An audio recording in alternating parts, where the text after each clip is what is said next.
পরিবেশ সংরক্ষণ ও বনায়নে অসামান্য অবদানের স্বীকৃতি স্বরূপ কোরিয়ান ইপিজেড জাতীয় বৃক্ষরোপণ পুরস্কার 2025-এ প্রথম স্থান অর্জন করেছে।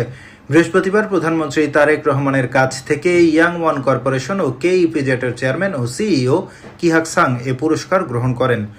কর্ণফুলী নদীর তীরবর্তী অনুর্বর ভূমিকে সবুজ শিল্পাঞ্চলে রূপান্তর করে কে ইপিজেড বর্তমানে 30 লাখের বেশি গাছ রোপণ করেছে। মোট জমির 52% বনভূমি লেক ও সবুজ এলাকা হিসেবে সংরক্ষণ করা হয়েছে। পাশাপাশি প্রতি বছর আরও প্রায় 2 লাখ গাছ রোপণ করা হচ্ছে। কে ইপিজেড কর্তৃপক্ষ বলছে, এই জাতীয় স্বীকৃতি পরিবেশ সংরক্ষণ ও টেকসই শিল্পায়নের প্রতি তাদের দীর্ঘমেয়াদী অঙ্গীকারেরই স্বীকৃতি।